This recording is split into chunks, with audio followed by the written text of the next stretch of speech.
From the Times and the Sunday Times, this is The Story. I'm Calum Macdonald, in for Luke Jones while he takes a well-deserved break.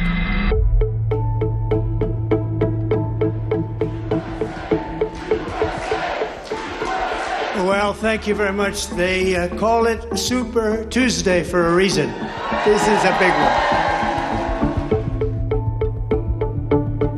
With the Republican nomination clinched, the US presidential election is now upon us. It's a Trump versus Biden rematch. And as Donald Trump eyes his third run for the White House, some old personalities from his first run are coming back out of the shadows. And they're not the ones you might expect. To paraphrase Trump, when he's sending his old associate back into the game, he's not sending his best. Donald Trump's former campaign chairman, Paul Manafort, has just been sentenced to prison again, this time in U.S. District. Now to the verdict tonight involving Roger Stone, guilty on all counts. The president's longtime associate, guilty of lying to Congress and witness tampering and obstruction, now facing what could be significant time in federal prison.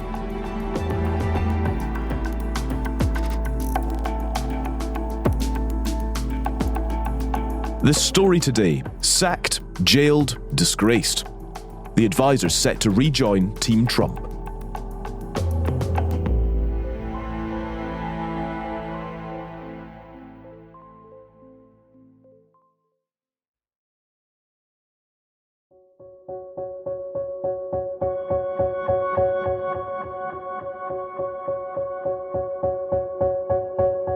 I'm David Charter. I'm an assistant editor of The Times based in Washington, D.C.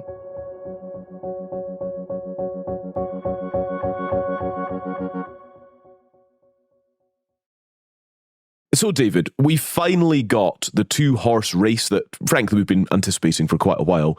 It's Trump versus Biden, which means we're out of the primary contest season and now really we're on to the US presidential election. It has only been a few weeks, but have you seen any changes to how Trump is running his campaign? I think there has been quite a change in the way that Trump is campaigning, both structurally and presentationally, because we've seen him move to take over the Republican Party apparatus and put all his people in place. Now that he's got a much firmer grip on the party with the nomination being sewn up. But also there seems to have been a real relaxation by Trump when he's making his speeches, such that he goes off-piste a bit more and makes some of these really outlandish and sometimes offensive comments that he's become quite well known for. But I think the American people had rather forgot, because during the early stages of the Republican primary campaign, it was a lot tighter scripted, I think. It strikes me as surprising. It'll strike our listeners as somewhat disconcerting to hear that Trump may have been tightly scripted during the campaign. Why was that, do you think? Yes, I know his speeches sound improvised and often illogical and irrational, but believe it or not, there's an auto cue and he sticks pretty closely to it. Well, at least he did during, I think, the early phases of the primary campaign. What a turnout, what a crowd. And I really think this is time now for everybody, our country, to come together. We want to come together. Whether it's Republican or Democrat or liberal or conservative, it would be so nice if we could come together and straighten out the world and straighten out the problems and straighten out all of the death and destruction that we're witnessing. And that's because he did have a couple of real rivals that they were worried about, especially in the early stages. Ron DeSantis, the Florida governor, was doing pretty well in opinion polls. And then there was the rise of Nikki Haley towards the end of the Republican primary. And that, again, caused some consternation in the Trump camp. So they brought in, for the primary campaign, two really seasoned political operatives who took a real firm grip on the ground game, as we would call it. Who were those people? Who were these key figures? So one was a woman from Florida called Susie Wiles, who is a long-time Republican operative. She'd actually had worked for DeSantis in the past, but they'd fallen out. So there seemed to be even more reason there for her to join the Trump campaign and target DeSantis. And she is a person who very much stays in the shadows. She doesn't like publicity. She doesn't do any media at all. But she's known within the Trump campaign as the de facto head of all the organization, all the hiring, all the spending. She's a real pro. And she was accompanied by a chap called Chris LaCivita, who, again, another veteran. He goes all the way back to a very successful but quite aggressive campaign against John Kerry in 2004. That's where he made his name. And he's become known as a really tough fighter, but highly disciplined as well. So then, David, a very different sort of team from the past. But actually, that sort of disciplined primary process may already be changing. He may be going a little bit more off-piste and sort of straying around, I suppose. I'm interested, first of all, just by way of considering these kind of comebacks, these personalities that are around him, for just an explanation as to why they are so significant. And I don't just mean in influencing him, but I mean these people in a US presidential context. It feels quite different to what we might be used to in a UK general election, i.e. these people may be vying for administration jobs. These people may become household names as chief of staff and director of communications and these sort of titles, which have this almost showbiz glimmer in a US presidential context. How significant is that in terms of who ends up around a candidate? Well, I think what was interesting about Susie Wiles in particular is that she has no ambition to play a part in the administration. So she's not, unlike perhaps some of the figures in the past, desperately trying to impress Trump every day, to agree with everything he says and to laugh at all his jokes. And I do think the same goes for Chris LaCivita as well. They don't have the same sort of ambitions which involves impressing Trump to move on up in, a Trump administration. And that's significant because the mistakes, I think, that are obvious to everyone start creeping in when people simply just are going along with Trump's every whim and not calling him out, not telling him off. I think Susie Wiles would tell him off if he puts a foot out of line that she doesn't agree with. It's that kind of person that you need to retain the discipline that's necessary to win these campaigns. Let's then go on to people who may have something of an ambition to be close to the president, perhaps again in some cases. Who might be making a comeback?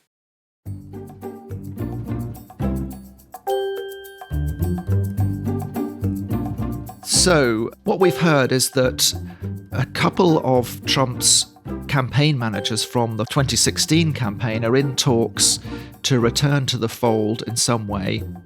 There are talks with Paul Manafort, who was a campaign manager, one of 3 campaign managers that Trump got through in the 2016 campaign, for him to return to the fold in some way. He's a highly controversial character, partly because he was instrumental in the whole Russia inquiry held by the special counsel Robert Mueller into whether Trump's campaign had too many links with Russia, because Manafort, had advised the pro-Russian former leader of Ukraine, Viktor Yanukovych, and made a lot of money out of it before coming back to the US as Trump's second campaign manager, and had eventually actually been convicted and sent to jail for charges related to this work with Yanukovych that he'd kept hidden, allegedly, from the authorities. I think the whole Manafort trial is very sad. He worked for me for a very short period of time, but you know what? He happens to be a very good person. And another chap who is back on the scene is Roger Stone, a real veteran Republican. He's known as a dirty tricks operator since the days of Nixon. He was one of the very earliest people alongside Trump who encouraged Trump to run in the first place back in 2015. He again was eventually charged and facing 40 months in prison for charges arising from the Mueller inquiry and his obstruction of that. I've known Roger Stone and his wife, who's really a terrific woman, for a long time, and Roger's definitely a character. And most people like him. Some people probably don't. but I do, and I always have. He's a smart guy. He's a little different. Trump pardoned him, as indeed Trump pardoned Manafort as well. Roger Stone was in fact pardoned by Trump before he served any jail time, and he's been seen as a quite frequent visitor down at Mar-a-Lago, Trump's resort home in Florida, where a lot of the political background planning and plotting goes on nowadays. For clarity, Paul Manafort was in jail, wasn't he? He spent some time in jail before being pardoned. Yeah, Manafort found himself in a jail cell and served a considerable amount of time before actually he was given home leave during the pandemic and then was eventually pardoned by Trump. So these are the sorts of people that are once again floating around the Trump campaign. Roger Stone is interesting. You mentioned the sort of influence he had on Trump running in the first place, one of the first advisors in 2016, before the Mueller investigation progressed from there. In terms of the pardons that Trump gave, does that give us an indication as to how much he values these people? And so actually a comeback here in 2024 is kind of all but certain because of that? Well, I think what it is that these figures detect that now the primary is over, there's less political risk in controversial figures becoming part of the operation. It was said that Susie Wiles did a good job of keeping out the crazies, in inverted commas, by rebuffing some attempts by some of the more mercurial characters to get back into the primary campaign. But now that Trump has really taken over so many aspects of the party, there are a lot more opportunities. And so I would expect to see some of these characters very much in evidence there, perhaps not formally allied to actual campaign roles, but maybe in party positions, and certainly informally, if not formally, spreading the word about Trump. We mentioned a few moments ago that actually some of these people become household names, whether that is because they're convicted of crimes or whether that's just part of the kind of presidential campaign buzz. And there are other names that our listeners will be familiar with, whether that is the Mooch, Anthony Scaramucci, Kellyanne Conway. These were big personalities previously with Trump who were on telly a lot, on radio a lot, famously didn't last particularly long in the case of Anthony Scaramucci. Are these people still floating around as well, or are they now distant from Trump? Well, the thing about Trump is that a lot of the people who were close to him have really broken with him and gone the other way. They've become media commentators, for example, who will criticize Trump regularly. Maybe they've written a book about their experiences in the White House and show up on more left-leaning networks, certainly ones that Trump would characterize that way. Anthony Scaramucci is a case in point. He's broken with Trump. He now speaks out against his return to the White House. Kellyanne Conway, not so much. She's still supportive of Trump, but doesn't have an active role at the moment. She was his third campaign manager in 2016 and went on to be a senior counselor in the White House. So she probably would be looked at for a return. Trump is still very fond of her and would probably want her to come back if possible. Another highly controversial figure who Trump has promised a job to is his first national security advisor, Michael Flynn, who only served 21 days because he got himself into all sorts of trouble. He misled the administration about his contacts with the Russian ambassador. He's the kind of character who not only supports Trump's false claims that the election was rigged in various unproven, nefarious ways, but he's also pledged an oath of loyalty to the strange QAnon theory that Trump is a kind of messianic figure whose purpose is to purge America of paedophiliac deep state operatives, most of them Democrats, and is all in with numerous conspiracy theories. And it's quite hair-raising to think that a character like him would get a job back in the White House. So it remains to be seen who he finally sort of builds around him, whether that's for the campaign or in the administration. But as we await that, it's worth pointing out that Donald Trump hasn't been slow to shake things up. That's right.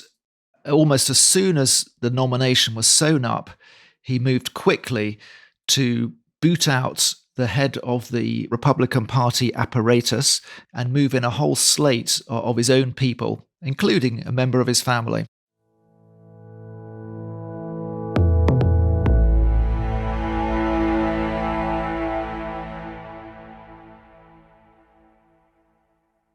David, you've been telling us then that while some of these, felons may not have rejoined Trump's team officially as yet, he has been shaking things up since winning the nomination on March the 12th. So what exactly has happened? This involves the wholesale Trump takeover of the Republican National Committee. This is the 200 or so people who work in the party's headquarters, who run the party administration, distribute resources around the country, coordinate fundraising and election strategy in terms of where to put the most people, which states to concentrate on, that sort of thing. So you can see how important it is. And although the leader of it, a woman called Macdonald, who'd been there for several years, had been very supportive of Trump, it wasn't quite enough for him. And he was also unhappy with the amount of money, A, that it was raising, and B, that it was passing on to him and his own campaign. So he moved against Macdonald. He let it be known that he no longer wanted her as the party administrative head, and he had people in mind. This was Michael Whatley, the head of the Republican Party organization in North Carolina, but also his daughter-in-law, Lara Trump, who up until now hasn't been known as a great political operator, but does have the advantage of being super loyal. Hey everybody, thanks so much for joining us right here on The Right View. Tonight we're joined by entrepreneur, philanthropist, and founder of Freedom. And in every one of her weekly internet broadcasts, she would talk about how great Trump was. What we all knew. Quite frankly, that's why my father-in-law decided to run for president, because he'd had enough.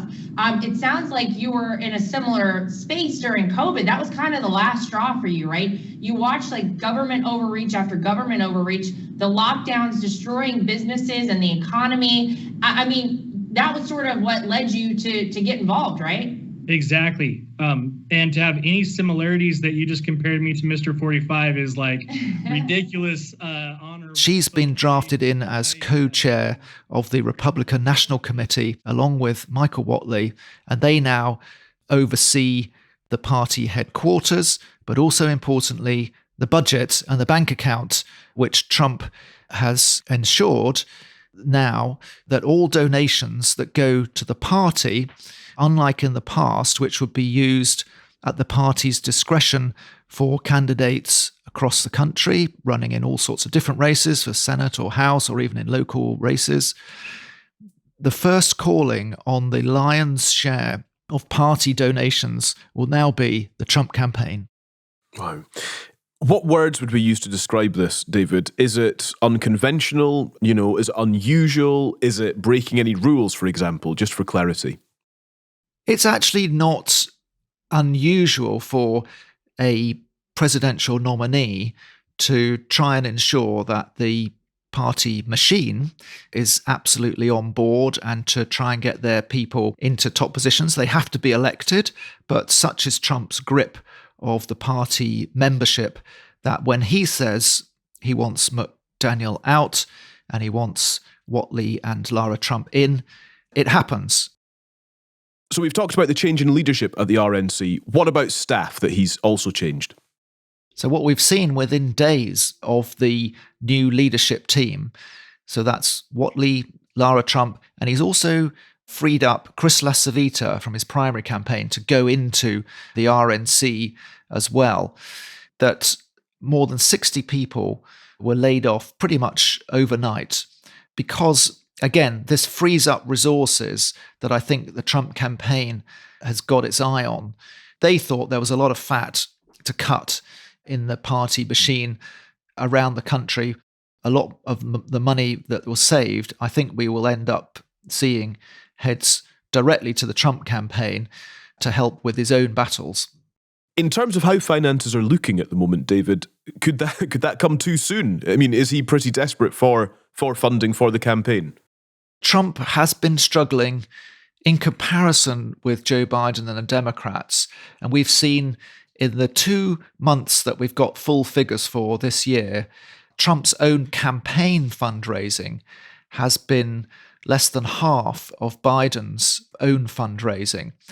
And we're not 100% sure of the reasons for this, but some potential thoughts are that people are nervous, perhaps, that their money will go to his legal battles rather than to fighting the general election. Trump has changed the nature of the Republican Party from one that's run more by a high-rolling elite of American society to a broader base of working-class voters, if you like, but one that doesn't have as many resources to hand. They're small-dollar donors, as they would say here. Now, that's not to say that the big money donors won't come in now. That's what we're waiting to see, because once the nominee is inevitable, as Trump now is, usually the big money gets on board. Big donors may have tried to get their person, like DeSantis or Haley, but now it's Trump. A lot of those people would normally come back to the fold, but there's nothing normal about a Trump campaign.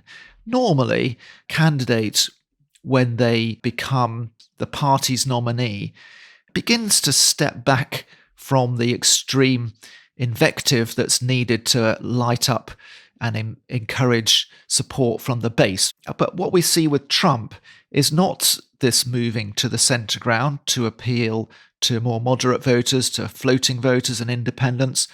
We see a hardening of the rhetoric, much more extreme things coming out that we talked at the top about how is it changing now that he's effectively the candidate, and the much looser language he's been using. For example, in February, when he talked about NATO countries that don't meet the 2% spending requirement. They asked me that question. One of the presidents of a big country stood up and said, well, sir, if we don't pay and we're attacked by Russia, will you protect us? I said, you didn't pay? You're delinquent? He said, yes, let's say that happened. No, I would not protect you. In fact, I would encourage them to do whatever the hell they want. You got to pay. You got to pay your bills. This language to be used in public by a man who is 50-50 to become American president in November, really extraordinary and not the kind of traditional way of winning over the American public. Let's go on to consider what might come next then.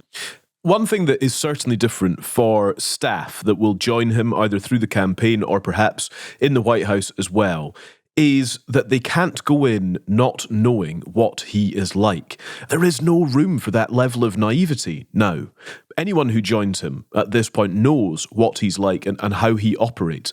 And so I wonder if that in any way changes who might apply for the job, i.e., is he limited in who he can actually choose from? Who's up for it? So we've seen Trump was able to attract really good staff to run his primary campaign. Now the question remains, who will he be able to attract to run his administration? So far we've heard some names that are a bit disconcerting, like Michael Flynn. Would people who were regarded as much more competent and reliable, like Mike Pompeo, for example, his last Secretary of State, would he be prepared to come back? The answer is at the moment, we just don't know who he's going to be able to persuade to join his administration. Normally when a president gets in, they're perhaps looking at, well, can I serve 2 terms? Well, this just isn't the case with Trump at all. He's term limited to 4 years. He hasn't got to worry about the electorate ever again. So in other words, the checks and balances on a second term Trump are not that strong, and he's going to have a lot more leeway to do what he likes and to bring in the people that he wants.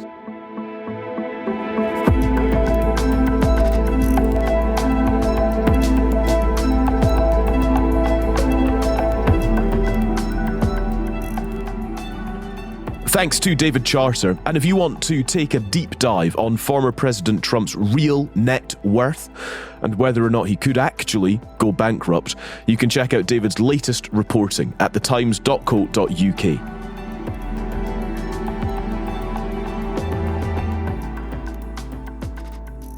This episode was produced by Taryn Siegel with production help from Ed Halford. The executive producers are Fiona Leach and Kate Ford. Sound design was by Taryn Siegel, and the theme song courtesy of Mau Lassetto. If you want to get in touch, you can reach us at thestory@thetimes.co.uk. Drop us an email, we'd love to hear from you. Thank you so much for listening, we'll see you again soon.